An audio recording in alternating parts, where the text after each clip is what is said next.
Kathleen, welcome to the show. How can we help you? Yes, I had a question. Um, I find when I come across theists when I'm in my daily life or online, I find that there's a lot of projection.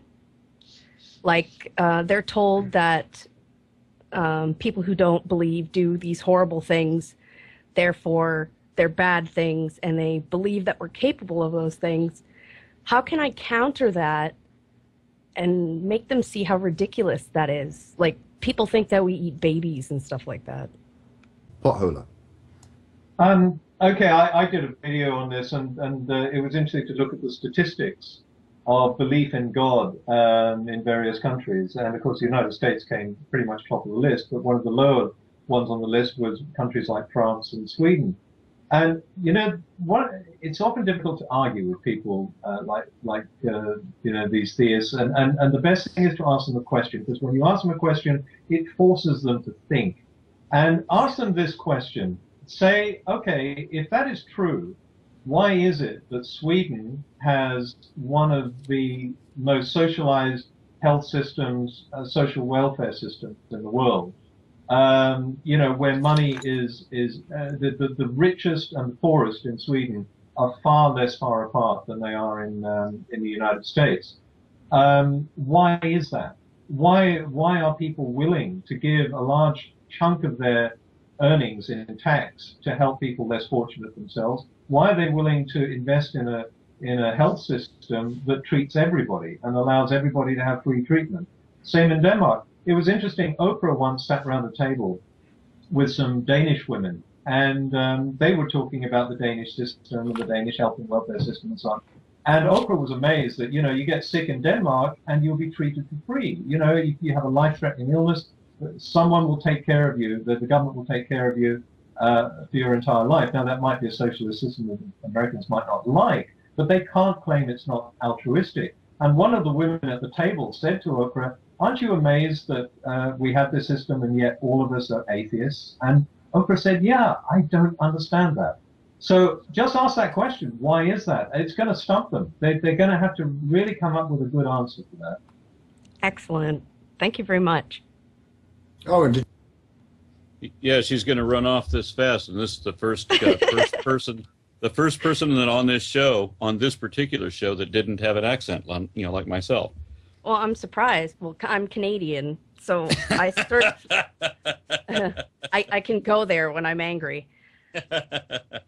Yeah, she goes all But good. I live. oh, and before you start trying to chat up the callers, remember that your wife is actually in the guest room on Blog TV. Well, I live I guess you could consider it a secular country. Hmm. But And I have to say this, if I'm going to say it in Texas, I have to say it this way. You live in a socialist country. yeah, well, I do live in Ontario, and we have OHIP, which means if you have a health card, you can, if you hurt yourself, you just go to the hospital and they treat you. You don't get a bill or anything. Yeah, I mean, this is a system that we have in the United Kingdom, the National Health Service, which was set up just after the Second World War. And it is now so popular and so well regarded that any political party that went into any election saying that they would even make budget cuts to the NHS, let alone change its structure in any major degree, is committing political suicide. A few years ago, I did a series of videos on YouTube addressing the NHS as a result of comments made on Fox News.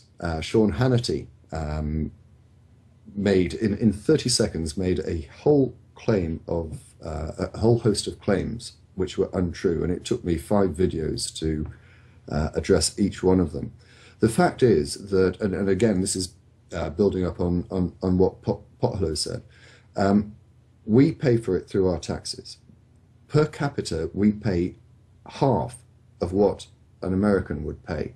I think that those that seek to, when it comes to health service, seek to say that the American system is best, you normally try and use some sort of financial argument. There is no argument there to be made. They pay, the average American pays twice what someone in the United Kingdom Yeah. It's factual. It is undisputable.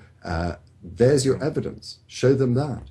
I mean, in essence, it's just that you get this redundant overhead in the middle of the American system, which is the insurance companies.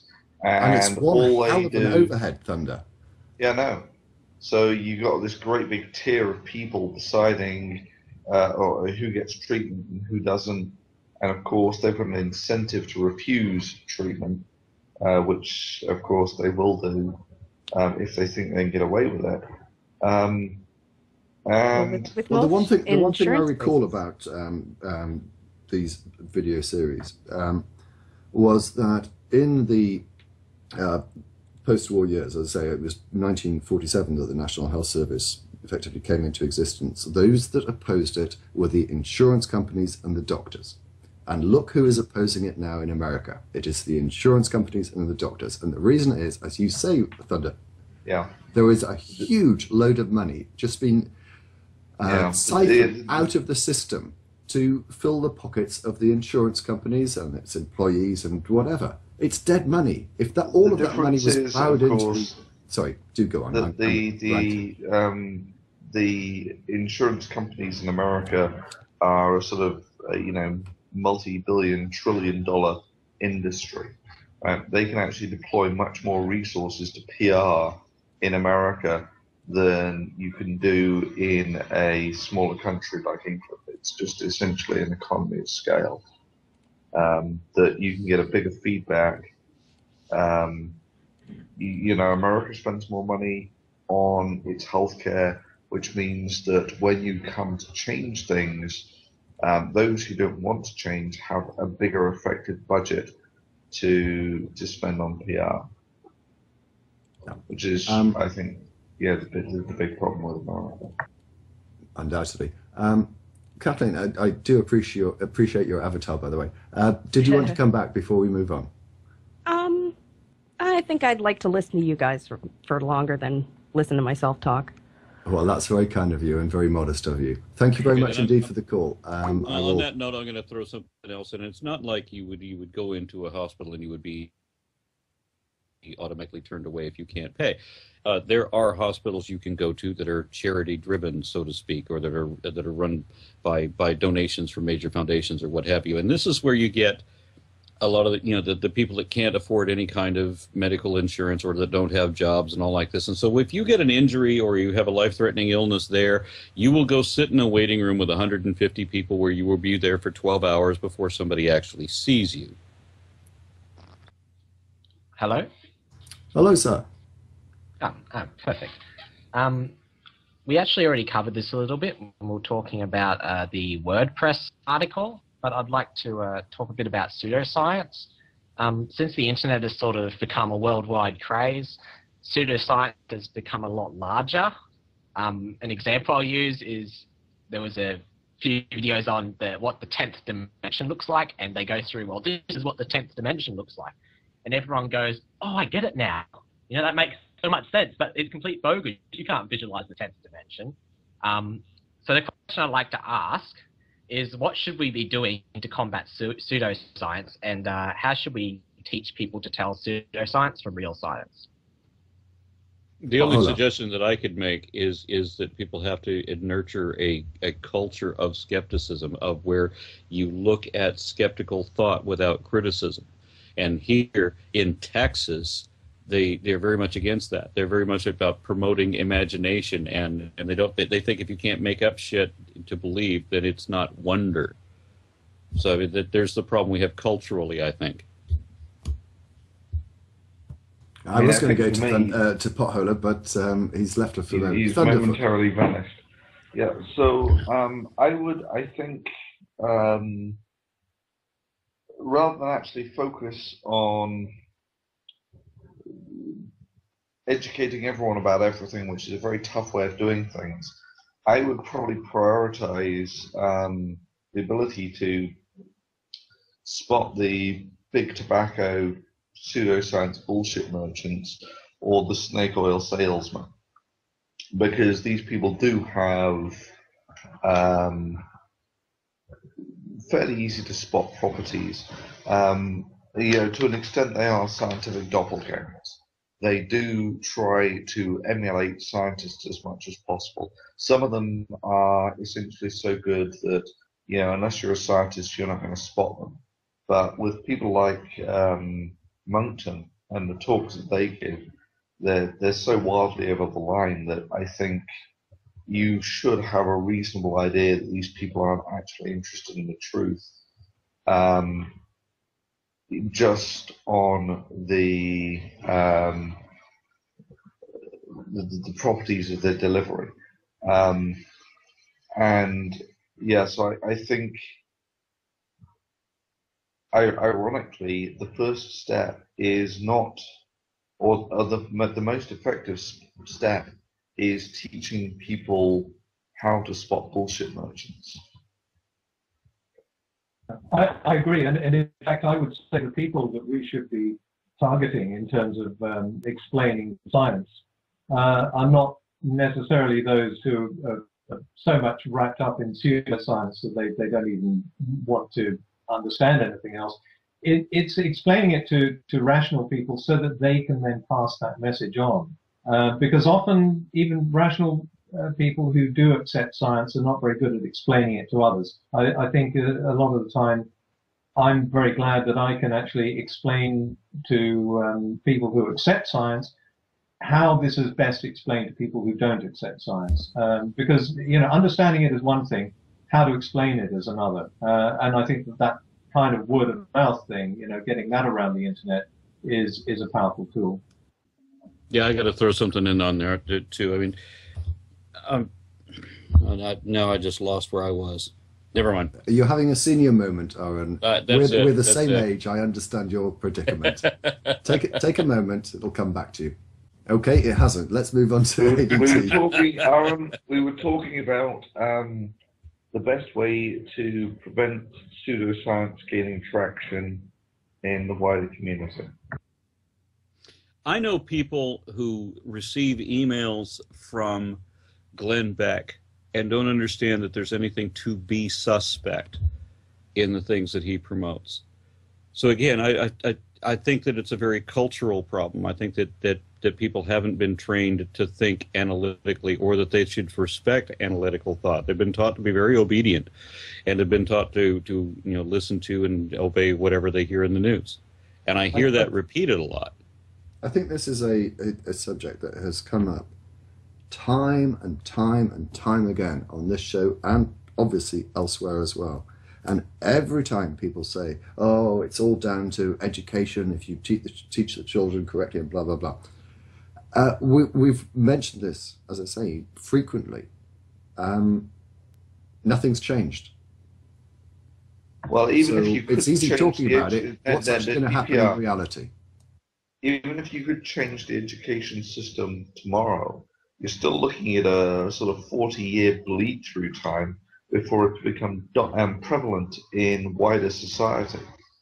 Okay, let me pose the question a different way. We'll take everyone's view on this, if we may. Perhaps by nature, I'm somewhat of a pessimist. This sort of thing troubles me, as does a lot of other issues in global warming and overpopulation. But just stick with education.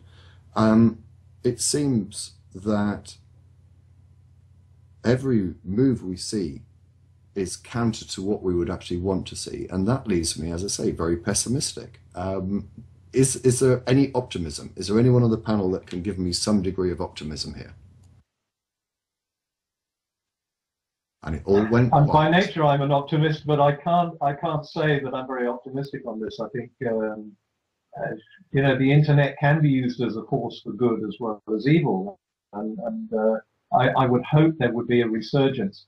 On the climate change thing, I am optimistic in the sense that I think once things tend to happen in waves. It was rather like the situation I was talking about governments. You do get government taking over, it's got popular appeal, then people get disillusioned and move in the opposite direction. And I think people do tend to. In the 60s, everybody in America was a socialist. Now everyone, follows Fox News, apparently. It's like, these things run in cycles. I'm just hoping that we will see the next cycle come along where people will be a bit more rational and maybe turn things around.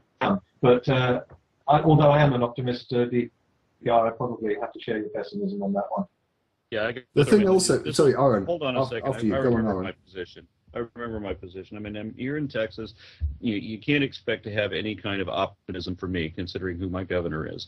They want to make sure that children, they want to undermine education, they want to destroy the Department of Education, they don't want to have compulsory education, they don't want to have birth control, they don't want to have abortions, they don't want to have health care systems, they don't want to have Medicaid, they don't want to have affordable college. They want the children back in the workforce and producing babies as often as possible. They want to drive a huge difference between the elitist society and the uneducated masses who serve as the labor. Striving to be Mexico is what you're saying, right, Aaron? Exactly. That's what they're trying to achieve. I have a solution. Aaron. Restore the Mason-Dixie line. Give the South its independence. You can move north, and then we will see the Dixie states all fester in their Bible-believing mythology, and the rest of the states can get on and start doing some proper science and some research and education. This is something that I've ranted about on videos and on blog TV for many years. My view is that those who are prepared to accept, embrace, and utilize all the benefits that science has given them, they shouldn't be allowed to teach creationism. On a recent podcast that Thunder and I were involved in, I actually said, Christians should have dog tags. And if they get run over in the street and the paramedics arrive and they see these dog tags saying, "Theist, take them to the nearest church. Drop them on the steps of the church rather than wasting medical attention on them." And then you will very soon realize where their true faith is. And it is not in God, it's in doctors. But that's not a fair statement, because you have to remember that there are a lot of people here that have allowed their children to die horribly because they refused to offer medical care, because they really believe that, if you write a letter to Santa, that he will show up with some sort of herbalism that will save them.